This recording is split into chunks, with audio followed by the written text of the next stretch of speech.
Hello, everyone. Welcome back to my reading of Fate Prototype Fragments of Sky Silver, Volume 5. We're on Act 5 of Volume 5 as we continue through the Night of Fate storyline. Let's get reading. So, you have made your choice, fleeting soul. And I'm going to put a comma there instead. Fleeting soul. You know what? Let's just do this. Yes. So you have made your choice, fleeting soul Hassani Sabah. In the heart of darkness, a man clad in a white robe woven from magical energy shut his eyes and spoke. Though they were uttered as words, they had an inexplicable cadence that did not disturb the silent darkness in the slightest. A cool, serene calm like morning dew falling from the leaves of trees in nature. Others who heard it would likely describe the tone as gentle.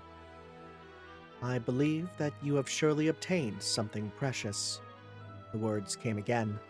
His well-formed lips moved ever so slightly. He was a beautiful figure, a slender, tall form standing in the passageway to the underground Greater Grail. His lustrous black hair was long and finely braided, like the finest woven fabric. Some may have mistook him for a woman, but he was a man, an existence for whom biological classification held little meaning. A servant with a temporary body made from ether, and a being whose spirit found little significance in gender distinction. Oh, okay. Cool. Didn't know about that. Huh. Caster. True name, Paracelsus von Hohenheim. I think that's less it's his gender identity and more it's just he doesn't care. A magus who pursued the light of stars that must have existed in the true world of antiquity, the age of gods, and a renowned alchemist. He manifested in the Tokyo of 1991 for the Holy Grail War, a grand ritual brought about by the Holy Grail. Though he once threw himself into the battle to, Though he once threw himself into battle to reach the spiral of the root, or let's say, you know what, instead of he once threw himself into this battle, though he once threw himself into this battle to reach the spiral of the root that formed all things and phenomena, he betrayed the modern magus who had summoned him. There we go. I will probably need to double check if we capitalize all or, how we're doing that, but I see it's capitalized here. In his life centuries prior, he was a man who surely dreamed of a tomorrow cherished by a great many children. He was a man enshrined as a heroic spirit because of contributions to mankind through the advancement of medicine. In total darkness and silence, he waited for someone. The preparations were complete. The multiple bounded fields woven for protection had sufficient enough strength to withstand the destructive force of the three knight classes. Though it was improbable, if modern weaponry like tanks were brought in, combining the bounded fields with a particularly sturdy diamond elemental shield would leave them unscathed. The defense was solid. For offense, he had a special trump card.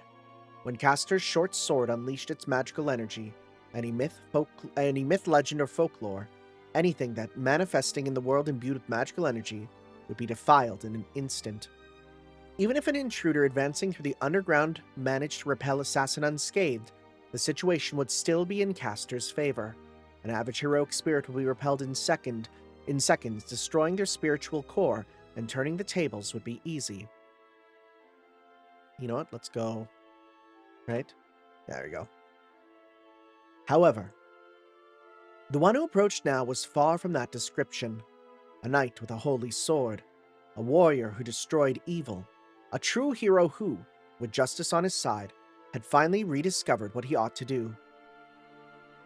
Girls, those who wish, those who seek, your grievances should be avenged someday, but the world is sometimes consumed utterly by evil.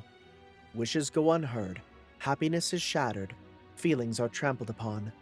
Love does not reach the innocent. Opening his eyes, Caster Paracelsus made a declaration. Recognizing that the place where he stood, this darkness that teemed with evil, was a dwelling that truly suited him. And now, it is I who tramples upon the path of justice and sows the seeds of wickedness. Truly wicked, treasonous, heretical. From the moment he betrayed the Rayrukan family who summoned him to take part in the Holy Grail War, he became a demonic entity cast out from all of humanity to his very core.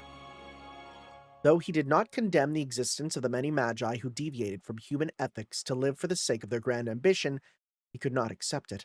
His life walked with the conviction that one with the ability to do so ought to save people, cherish children, and advance the fields of medicine in society, stood in stark contrast to the man he was now, who bowed his head to a world ruled by cruelty and impermanence. He had given up. Was it because he possessed the intellect of a magus who knew too much that he could no longer choose to resist? That was the plausible explanation, but could never be the whole truth. When he first met his true master in the garden of the Rayrukan Manor, the fragile soul within him was crushed, twisted, and given new form. His soul shrank. At the end of overflowing regret and frustration, all that remained was reverence for the master of this beautiful, yet terrifying world. I'm gonna see about because I don't like repeating the word. Soul and soul. See about an alternate word for that. His body could no longer said to belong to a hero, and so the battles ahead could never have been fought with pride. If this were a fairy tale, perhaps I would be the wicked sorcerer blocking the knight's path. Now, all that remained was to fulfill his predetermined role. But the night had yet to arrive. The path leading into the depths of the cavern seemed endlessly long, leaving him time for such mutterings. Now, what would need to be done? As Castor closed his eyes once more, two girls appeared. The girl who embodied the root of all creation, who was equal to the world itself, Seijo Manaka. The girl overflowing with regal bearing, who ruled over people as if they belonged to her, Rayrukan Messiah. Wait.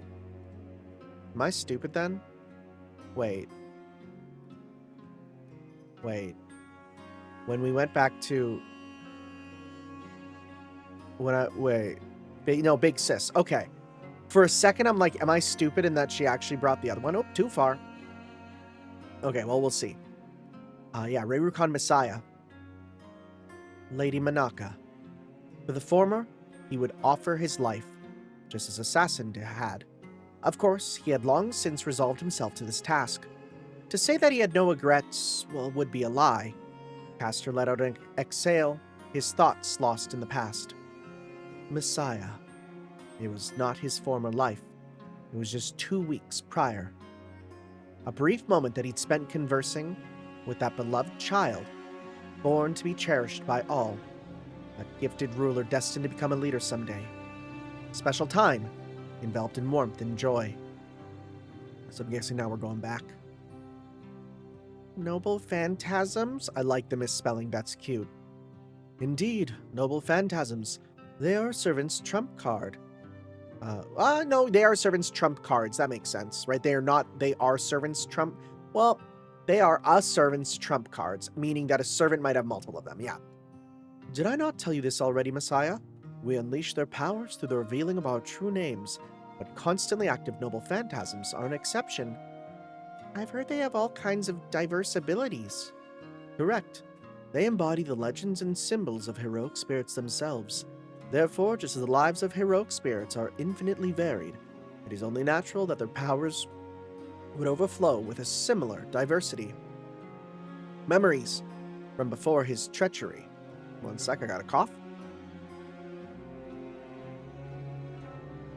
Shoutouts to the mute button.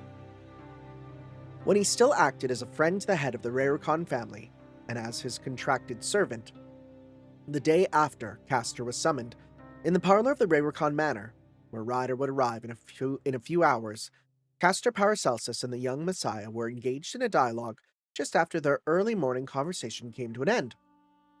It was not to impart knowledge or techniques from master to disciple. He'd received a polite refusal from Messiah on that front just moments before. So, rather than seeking the young magus as a senior practitioner, he spoke purely as a friend. As fellow seekers of magecraft, those who drew near to the mysteries and aimed for the grand ambition, they had what could be called a casual conversation. Yes, a trivial exchange of words. After all, she had already obtained information on this level from the head of the Rurikon family. They're stronger than the mystics wielded by Magi, correct? Yes.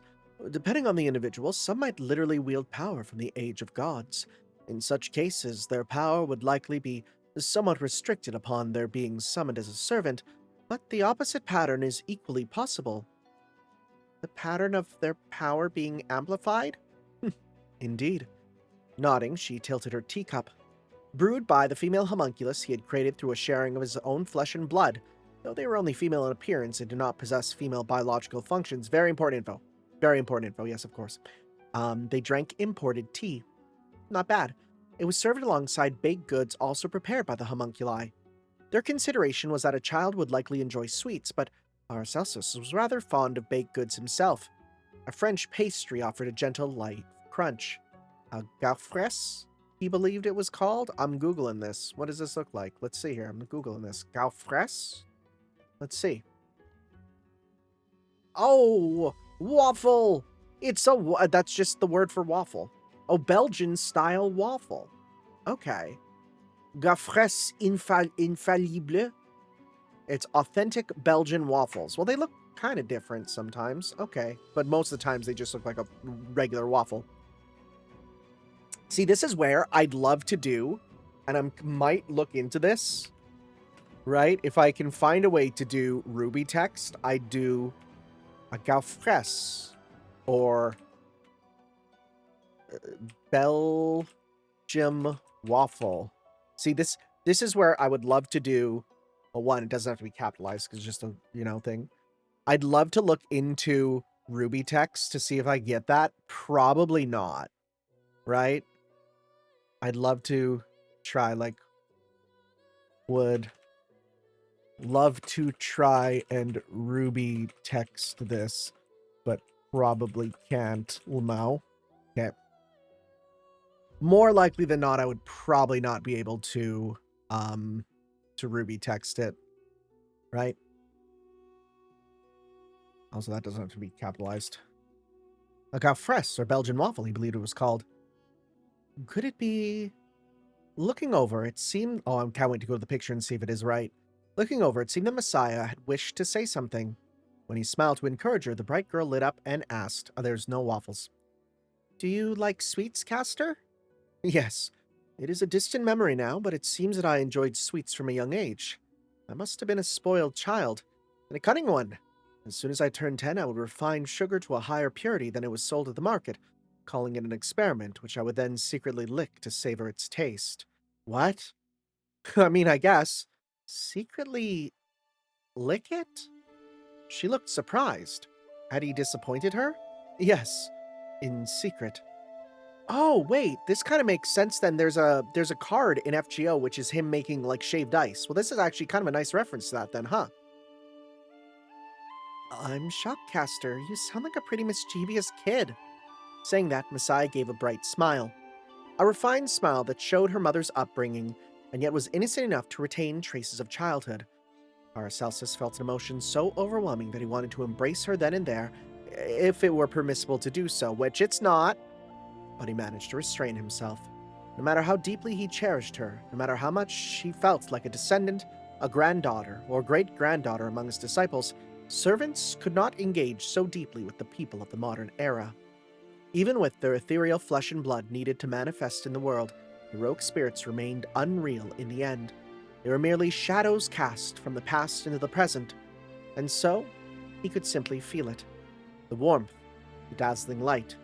He had been summoned solely to aid in their advancement toward the grand ambition. Perhaps I simply loved mischief, more than I did sweets. Even in my later years, I got up to all sorts of trouble. I was imprisoned countless times, both by the Clock Tower and the Atlas Institute.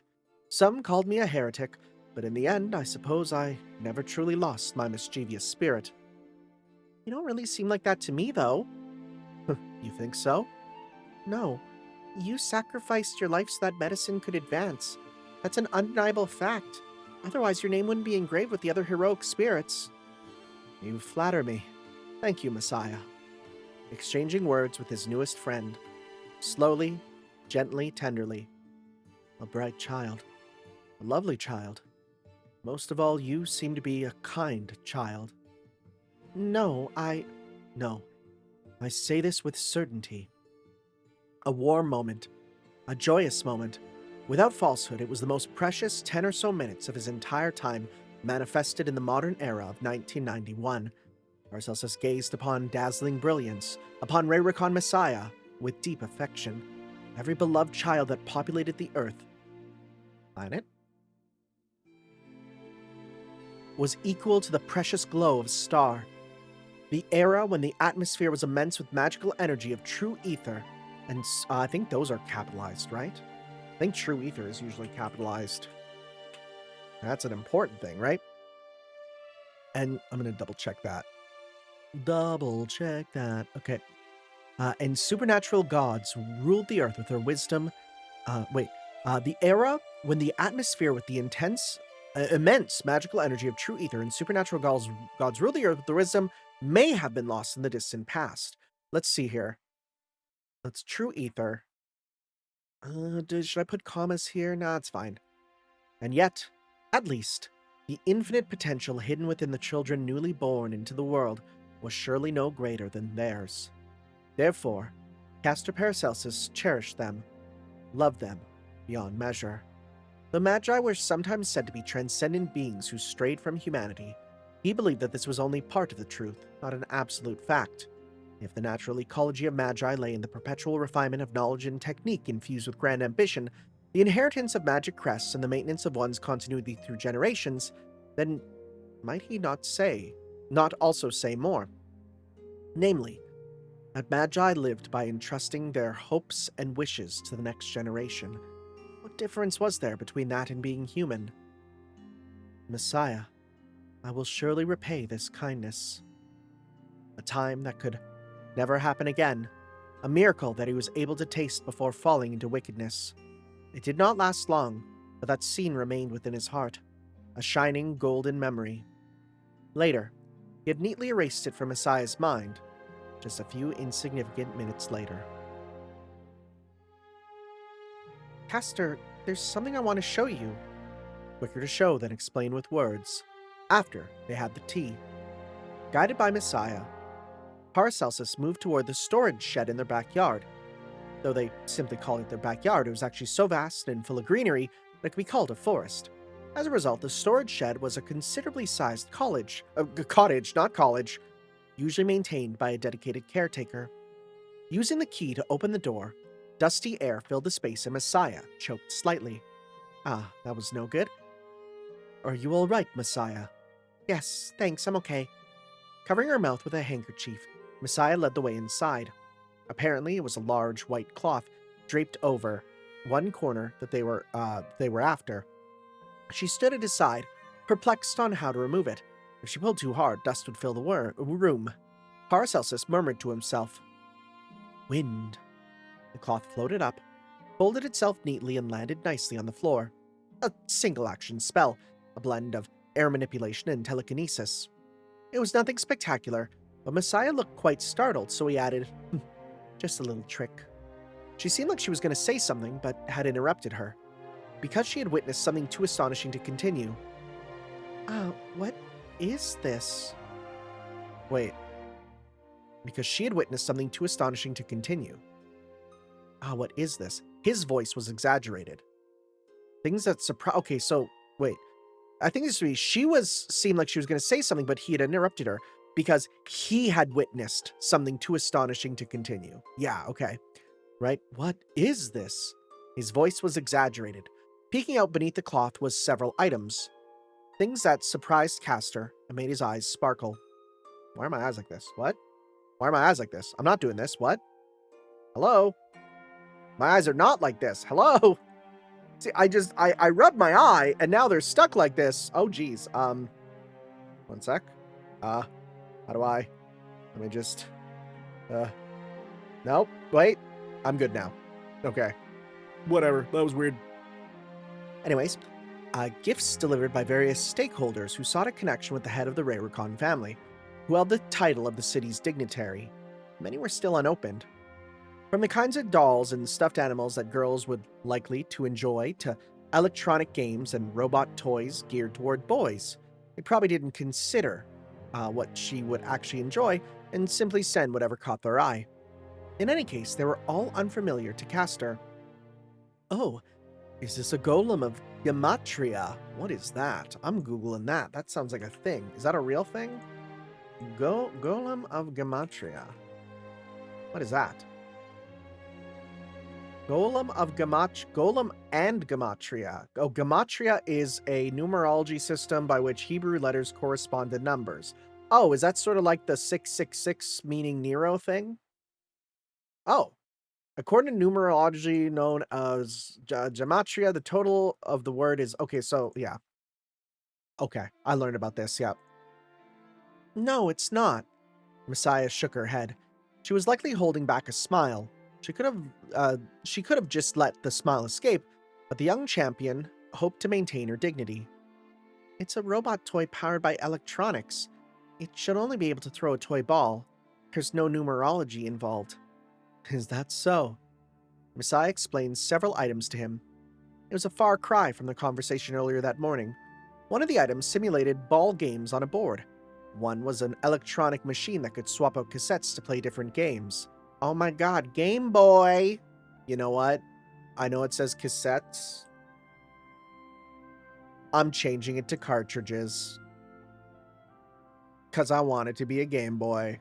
Because Game Boys are canon to the Nasuverse, remember? With friggin' Toko? Because I'm sure it means the same thing, right? There were toys that transformed from cars or airplanes into robots. There were anthropomorphized animals in a house for them to live in. There was a doll for playing dress-up. What on earth?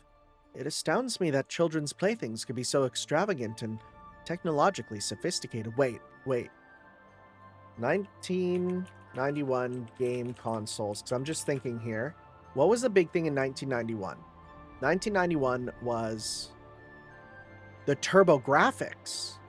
Wait, right? Maybe, because TurboGrafx did use cassettes. Do we want it to be TurboGrafx? Because that did... Or did he use cassette? I'm going to look this up. Cassette-based gaming console. Did any actually use cassettes? Cassette Vision... Cassette consoles, ZX Spectrum, and the Commodore 64. I don't think it would be the Commodore 64. The Epoch Cast Vision interchangeable cartridges, often called cassettes in Japan. Okay, well, no, you know what? I looked it up. I found it here. So, cartridges for a while were called cassettes in Japan. Oh my god, I can't believe I did live research. Hell yeah, let's go. Cool. Anyways. What on earth? It astonishes me that children's playthings could be so extravagant and technologically sophisticated. It astounds me too. Or astonishes, rather. Messiah spoke, still striving to prevent a smile from appearing on her face. I'm sorry, I just saw striving in Paracelsus there, and my brain went somewhere. Looking up at the tall Paracelsus... Oh, wait, yeah. Messiah spoke, still striving to prevent a smile from appearing on her face. Looking up at the tall Paracelsus beside her. Father told me that the Holy Grail tells servants about stuff from modern day. I thought you would know about stuff like this too. Only vaguely. The knowledge that the Holy Grail imparts lacks any tangible sensation. For instance, if these toys were knowledge from the pages of a book, then I would have been granted the emotions of the author. So it's inferior to the knowledge in books? No. The Grail's knowledge is simply neutral and precise. It is not a matter of superiority or inferiority, I suppose. As he spoke, he transformed a toy from a car to a humanoid into a car and nodded. Yo, he loves Optimus Prime. When he turned back to Messiah, she was smiling again. Thank you. It seems that I've manifested in a truly prosperous era. You've shown me a splendid treasure. I'm glad you liked it. Regarding noble phantasms and their usage. Noble phantasms are manifestations of supernatural mysteries spoken of in mythology, legends, and folklore. Weapons and techniques capable of shattering reality itself, a servant's ultimate trump card. Even without direct destructive power, they decide the tide of battle. Anti-unit noble phantasms. Anti-army noble phantasms. Anti-fortress noble phantasms. Fundamentally, noble phantasms are classified based on the scale of their destruction. Our classification encompasses anti-unit, anti-army, and anti-fortress, but not all noble phantasms fit neatly into those categories.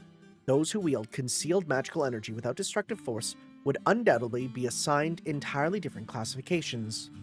Moreover, a noble phantasm with a wider destructive scale is not necessarily stronger. The cruxes of the Holy Grail War are servants and their masters.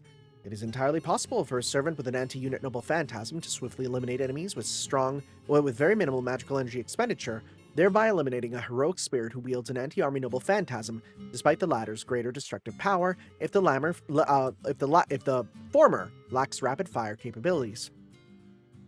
Take heed. Wait. Eliminating a anti-army despite the latter if the former... Oh, I see, yeah. Take heed. Raw power is certainly important, but it is not the most crucial factor. The effects of noble phantasms are immense, requiring both caution and boldness when used. Given that every servant possesses at least one noble phantasm, even the slightest miscalculation in timing could lead to overwhelming defeat. Do not miss the moment for a decisive strike. Use both tactical and strategic thinking to accurately assess the situation. However, exceptions obviously exist. Supreme noble phantasms. Supreme mysteries. There exist fearsome noble phantasms that can reduce any tactic or strategy to ashes. Well, I wonder what those are. Anyways, the Holy Sword. The Holy Sword, Sean. On the... Should we do shined? I think shined. Sean, is Sean a word? Sean? Past tense is Sean. Sean or shined? Shine, so when the verb is intransitive, it means to give or make light. The past tense is shone. The stars shone dimly. When it is transitive, which means to cause to shine, its past tense is shine. What the frick does that mean? What the frick? Shone is considered the standard case except the polishing sense. Okay, whatever. I hate English rules. I am not a prescriptivist at all. If meaning is conveyed, then English is fine. On the boundary of despair, the sole source of light on the long dark path leading toward the Greater Grail. To the ordinary eye, it may have seemed like the light of a single star in the night sky. For those whose visions were imbued with magical energy, the figure of a knight clad in sky silver armor was plain to see. A knight whose gaze held unwavering resolve as he held his sword in one hand. The heroic spirit of the sword, the destined one, finally revealed himself at the center of Castor's vision. I have been waiting. The wind-like scabbard that covered the golden sword had already vanished.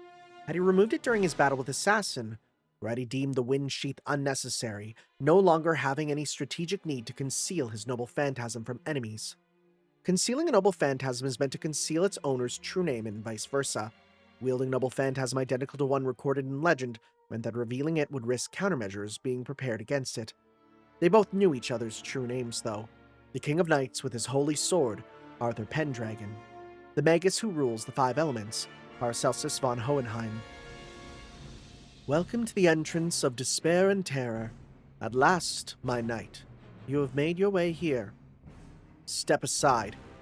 Very well, but I do have a few questions. Are you still the King of Knights who seeks salvation for his fallen homeland? No. Are you still a clown who clings to the past, bound and dancing to the Grail's tune? No. The knight's replies were brief, sharp, with no hesitation like a blade's fierce aura. I see. Slowly, Castor nodded.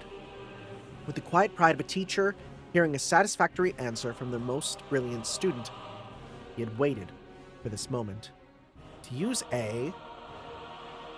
this is an actual term here, to use a Far Eastern proverb, it was like 1,000 autumns passed in a single day. In actuality, it was only a few days, hardly a significant span of time, yet it felt like centuries had passed.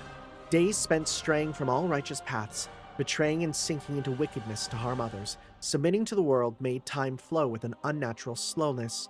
With each passing minute, each passing second, an intense sensation tormented his entire being, like swimming slowly through a hot peat, mouth wide open, swallowing filth whole. Gross. Life as a wicked being made tangible. It would not be easy to say that he was living in humiliation, that this wasn't what he wanted. Castor did not say so. Living under the orders of an absolute power far greater than himself, it was far too sweet, too comfortable. Abandoning his pride, his individuality, and surrendering himself to a torrent of immense power. Within, all anxiety and toil vanished, leaving peace and pleasure alone. The Holy Grail War. These days spent confronting your own purpose were, for me, days spent savoring the ecstasy of grand corruption. Even if cast into the Greater Grail and devoured, my soul would be unlikely to undergo any significant change. It had already been stained black. Smiling, he smoothly drew a noble phantasm into his left hand, a sword that embodied the legend of an alchemist who freely commanded the five elements, an artifact known throughout the world of magecraft as the Azoth sword, which enhances magecraft and amplifies magical energy. His stance after drawing the sword after the blade was an awkward one, which would have drawn derision from any skilled swordsman.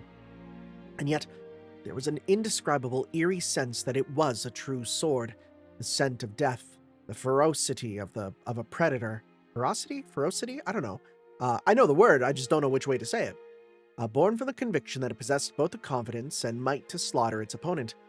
A persuasive quality that suggested that even without the mastery of martial arts, it possessed enough fangs and claws to kill. But I'm glad you came. You'll kill me, won't you? Do you want me to kill you, Magus? No, not at all. I'd prefer it if you didn't, Saber. I am already a traitor, a man who knows his own evil. I am no more than a demon that devours all that is noble. I would never offer my head for you to cut off. I merely ask the question of your intent. Why have you, a wielder of the holy sword, not already cut off my head? His demonic sword begun to emit a faint light. Preparation. The first stage of true name liberation concluded. Here I am, the enemy of heroes. With my own hands, I have taken the life of a modern magus who I called my friend. With my own hands, I have cursed the very same friend's beloved daughter. As I have already declared, I will continue sacrificing countless lives from this far eastern city to the Greater Grail. Preparation. His magic circuits and magic crest activated simultaneously, linking with his noble phantasm. Patterns of light raced across his skin. The excruciating pain of overactivity made his entire body creak, but it was nothing. Even now, you shall see what lay at the end of this path. These girls who have been reduced to automated suicide machines. Their wills stolen, their intellects bound, their souls offered up. Those you cherished, those you resolved to love even at the cost of your own life, I shall continue to kill them with all efficiency. Preparation. The magic circle drawn across the entire passageway activated, enhancing the noble phantasm's effect. And then, something flowed down. Unrelated to the noble phantasm, something crimson trickled down his cheek. Why do you weep, Castor? No. Is this truly a tear? An evil spirit that devours dignity does not shed tears. Contrary to his words, the vermilion tears flowed on. At this very moment, I am but a single fiend who serves Potnia Theron. Strangely, they bore a striking resemblance to the bloody tears shed by the head of the Raricon family, who met his end 6 days prior, but Castor did not realize this. Neither did Saber. Standing in the darkness, the frenzied anti-hero scattered crimson as loudly as he proclaimed his wicked deeds. It may have seemed like the ravings of a madman, but no. His actions were utterly precise. His noble phantasm could be unleashed with certain victory. The same was truly sure of Saber, though. Having already shed its wind and bared its golden blade, his holy sword would surely deliver a slash, even a simple horizontal one, with power dozens of times greater than usual. Should its true name accompany it, the feat displayed during the showdown at the temple over Tokyo Bay, the starlight of total destruction, would certainly be achieved. Castor. The knight's eyes were fixed upon the average one, the ruler of the 5 elements. Alchemist who claims his own wickedness. I ask you one last time, why do you seek the Holy Grail? What a foolish question. I sought to reach the root, to grasp the truth of this world, and save all of its people. To save my beloved children, so worthy of compassion. He held his breath, Castor's breath, reflecting on his own actions while reeling from the shock of having forgotten himself. And then came understanding. So that was it, he thought. So that's it. His sword was raised. Earth, water, fire, wind. 4 elements danced in the air. The root. The Holy Grail's radiance. Did they steal my eyes long ago? Waiting for justice to judge me. Speaking of love, Paracelsus. Magical energy converged. How hideously I've misjudged things. With a scream, its true name was revealed. Sword of Paracelsus. Magical energy radiated. Ethereal light pierced the darkness, filling the underground passage. Castor's noble phantasms. The original Azoth sword. The blade known as the Philosopher's Stone, wielded as an ultra-high-dense crystal. It achieved perfect synchronization with 4 elements, generating temporary might that could rival anti-fortress noble phantasms. The magical energy converted into light could, in theory, lead even a servant of the 3 knight classes to collapse. Of course, the scenario assumes a direct hit. This was different. The Holy Sword blocked it completely, using the emission from the sword's activation as a shield. Defensive capabilities. But this cannot be the Holy Sword's true power. I wonder. 1 second. 2. The sword's activation didn't stop. The Holy Sword simply functioned as a sturdy shield, but one could argue that it was immobilized by the pressure of powerful magical light. Seizing the moment, the 4 elements began to pursue, swiftly moving through the air toward the knight. Even Saber, ranked first among the servants and possessing the greatest anti-magic skill, was unsure if he could withstand physical blows imbued with the mystery of pure magical energy transformed into elementals. Extremely hot flames, a great vacuum, diamond hardness, high-pressure masses of water, and so on. A temporary physical form, manifestation as a holy spirit. Though he surpassed modern weaponry and many of the laws of physics, ultimately, he was not an absolute existence. As long as he had a form, destruction would be possible. If they could overcome even the Holy Sword, which protected him and land a single blow. Your evil is equal to mine, manifested as a Holy Spirit. Our sin is the same. With those words, the Holy Sword flashed. Starlight flashed. And so, this is no more than a duel between men. Light tore through light. The brilliant arc traced by the Holy Sword bisected the light emanating from the Azoth sword. Was it Azoth sword or Azoth blade? Azoth fate. Is it? It is the Azoth sword? I thought it was was it the Azoth dagger? Okay, it is the Azoth sword. Okay, just double checking. Yeah. Okay, it is Azoth sword. I think they translated it as Azoth dagger at one point, or Azoth blade, right? That's because I think that's what they originally called it. Yeah. Yeah, Azoth dagger in Stay Night they called it, which is fine. It's barely any different. It's literally Azoto Ken. Ken means sword, so it should be sword. I just thought about that as I was reading this here, right? Let's see. Overwhelming magical energy. Unbelievably immense power. Even without having unleashed its true name, its single swing completely nullified the magical energy unleashed by the Azoth sword true name activation. Worse yet, it was a carefully aimed counter, striking Castor's spiritual foundation, left entirely defenseless as a result of wielding the sword.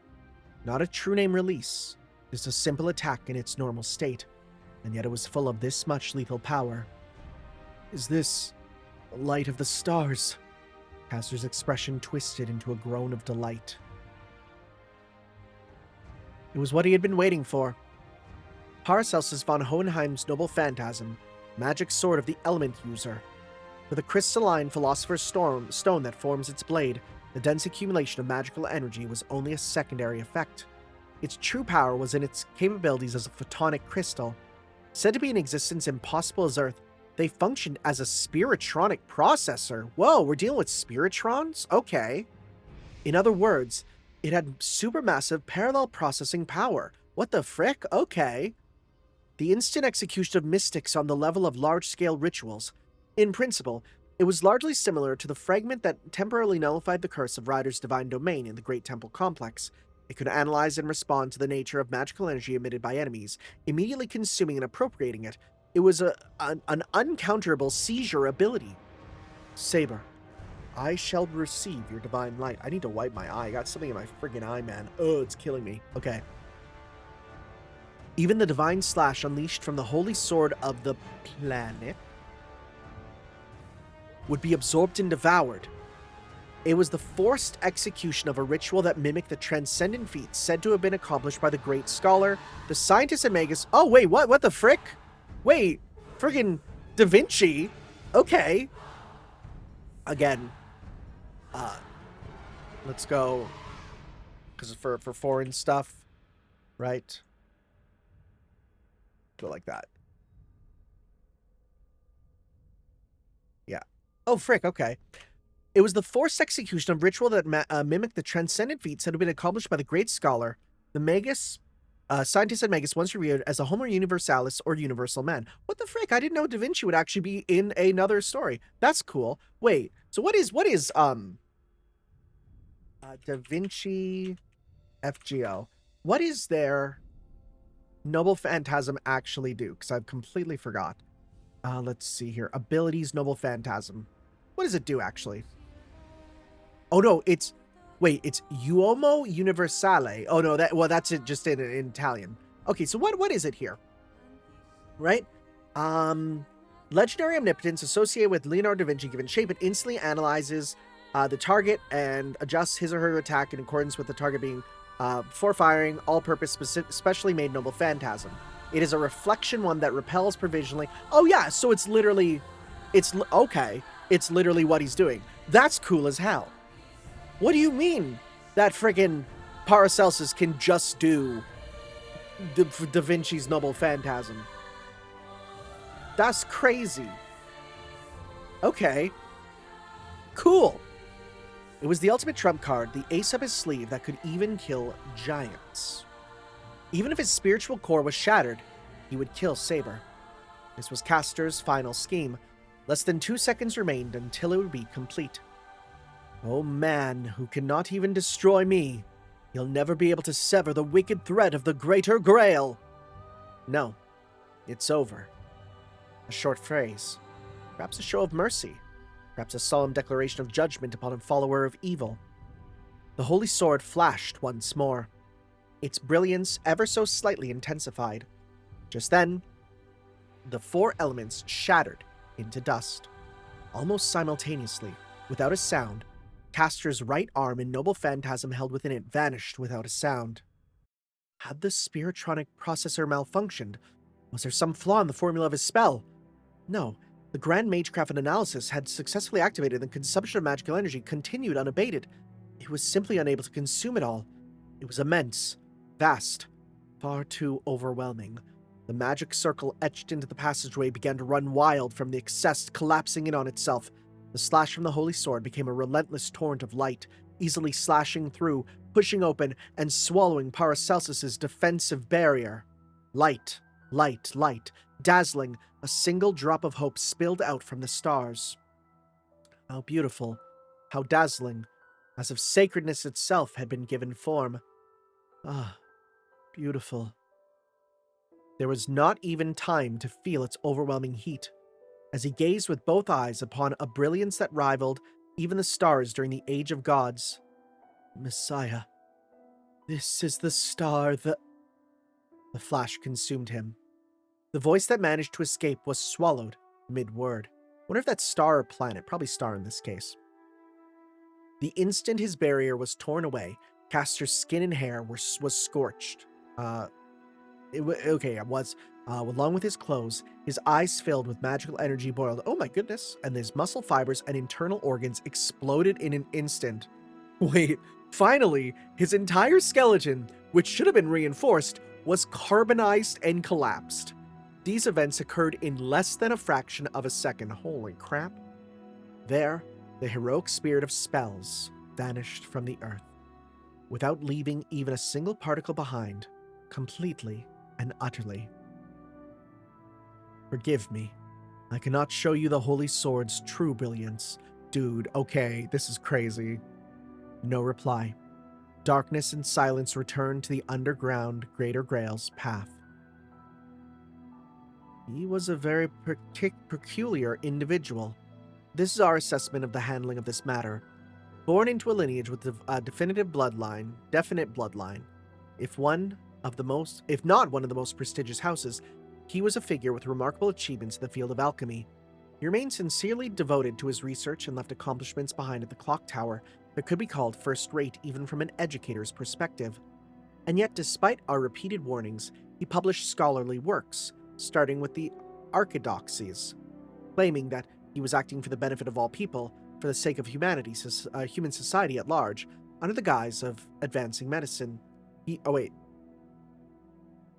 just gonna do that as a period, because that's a weird one. Yeah. Under the guise of advancing medicine, he mixed many secrets that ought to have remained concealed into his writings, causing them to be leaked. He was a great man who likely will be remembered in human history, and a great man who made significant contributions to establishing the foundations of alchemy within the world of magecraft, and yet simultaneously, he was a foolish man who committed the great sin of treason, Paracelsus von Hohenheim. A magus who, unsatisfied with merely mastering the magecraft of his bloodline, sought to acquire diverse arts. Such individuals, while not commonplace, are not entirely heretical, especially when viewed from the clock tower's perspective. And yet, it is presumed that he found that even that to be insufficient. We cannot fully discern his intentions. The materials we've obtained through a thorough investigation of his workshop all pertain to his magecraft research. Vast quantities of experimental records, mountains of catalysts primarily for alchemical purposes, manuscripts and drafts prepared for publication, and so on and so forth. There is no trace of any society connected to mystery outside of the Mages Association, nor have we any evidence of collusion with those in power. Furthermore, immediately after processing, attempts to interrogate him through spiritual evocation all have failed. Summoned as a specter, Paracelsus maintained a consistent silence. I forgot about this being a thing. We presume that he anticipated our intervention and attack, having prepared some countermeasure against spiritual evocation after his death. I've been waiting for you. Those were the first words he spoke on the day of our operation. Facing us clad in gear designed for combat with magi, he responded without a hint of confusion, impatience, or fear, even went as far as to offer words of concern for a late-night visit. It is hardly surprising that a rookie assigned to the task mentioned the possibility of mutual understanding through dialogue. Even I had seen magi targeted for disposal, feigning calm to prepare for a surprise attack. This was my first encounter with one who spoke with such genuine composure. I will not fight. If I resist here, harm will come to you. That is not my intention. Our course of action had already been decided. So, you offer us your head? To my question here, wait. Okay, that needs to be. I was like, wait, what? Why is it still talking? Okay. Our course of action had already been decided. So you offer us your head? That should also then be a question. We're missing a bunch of them here. To my question, he replied as follows. Yes, I suppose so. Wait. Yeah, because this is dialogue. This is dialogue still, right? Yeah. Why? Choosing death would bring... Oh, wait. Oh, no. This one's not dialogue. Okay. I think this is, though. Okay, this is just a bit confusing in terms of what's dialogue and what's not, right? Our course of action already been decided. So you offer us your head? To my question, he replied as follows. Yes, I suppose so. Why? Choosing death would bring him no gain whatsoever. Yeah, this makes sense. To me, you too are one of my beloved children. I cannot harm you. He truly was an eccentric. I was going to say, this doesn't sound like the same one, so it's going to be a different font for this one. If one thought that he was a dreamer spouting ideals, he was instead a seeker of knowledge, repeating words of self-deprecation, still halfway down his path having accomplished nothing. We engaged in dialogue with him for 5 minutes and 20 seconds, but ultimately carried out our mission as planned. His final words were, when you return home to each of your respective homes, please cherish your children, even your neighbor's child. They hold the light that I seek. Yeah, okay, so this is confusing because of the font change. So I'm going to do a slightly different font to show that it is I mean, it's not going to matter because I'm going to put it into a different one after, right? I'll go normal there. Yeah, okay. I'm going to change that for the PDF anyways because I have many more fonts on my actual computer. An excerpt from the Clock Tower's record, September 1541. First, the berserker who attacked Rurikon Manor time and time again. The one who melted away and vanished, bathed in the light from Ryder's ship. The boy died along with him, didn't he? Second, the gentle, gentle hero, Archer, with his peerless eyes. The one who used his noble phantasm under Elsa's command and died on his terms. Elsa, you really ought to stop crying now. Third, the mighty and terrifying Pharaoh of the Desert, Ryder. Pierced by his holy sword and Archer's arrow, he finally died. I had a semi-killed, but I left one behind, didn't I? Fourth, Lancer, who took too much medicine and went a little mad. Her soul seemed on the verge of shattering, but she let herself be killed by him. It's a pity that this left just one soul between the two. Mr. Nigel was acting a bit odd at the end, too, wasn't he? Fifth, the adorable assassin, always so devoted to me. Did I hear you say something selfish there? But in the end, you did offer him your head. Sixth, Castor, who obeyed me to the very end. After gathering so many little ones, you were consumed by the light. You truly did a great job. The souls of 6 heroic spirits gathered in 1991 for the Holy Grail War. I know it's rare for you to have gained personalities and manifested in this world, so thank you all for dancing in my hand all the same. The performance ends here. It took more effort than I expected, but thank you for scattering your lives into the wind. Thank you for offering your souls to the Holy Grail. Thanks to all of you, 6 portions of magical energy have accumulated as planned. It will be granted soon. Sacrificing Saber would defeat the entire point, so the replacement souls will serve their purpose just fine. Castor and Assassin gathered so many little ones, and now I'm pouring so many of them into the mouth of the Greater Grail. Look now. 1. A girl fills into the child's pitch-black mouth. What? Oh. Oh! Another. Again, again, again. There are still so many sacrifices left. They fall into the soup of the world's chaos, dissolve and disappear. Compared to the feast of the 6 servant souls, they're insignificant, but they will nourish the child. Make sure you eat your fill, okay? You're not allowed to be picky, you know. Look, I brought another little soul for you. She's just as a hopeless, ordinary person, but I'll offer you to her. Oh no. She sleeps pretty soundly, doesn't she? She has a name. Seijo Manaka. That's right. Her name is very similar to my own. Only her name. Wait, no, wait. I know about this. Because their name looks very similar. Yep. Seijo Ayaka. Yes, that's right. Her name is very similar to mine. Only her name. She is my one and only sister. I know everything about her birth. How she laughs. How she cries. What she likes, what she dislikes. I know it all. Even who she met last night. Yes, of course.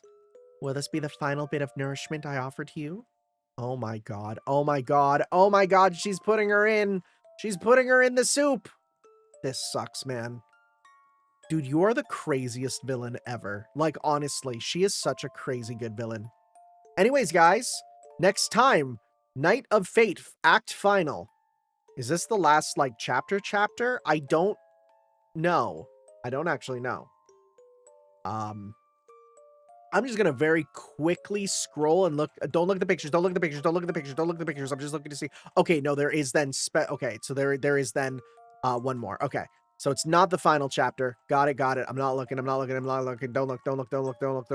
I'm not looking away. I'm looking away. Okay, we're good. All right, guys. We got a couple more chapters still. Night of Fate's final act is next time. And then we have another chapter after that, though. So we'll see you guys then. For some more, let's read Fate Prototype, Fragments of Sky Silver. Ciao. Yo.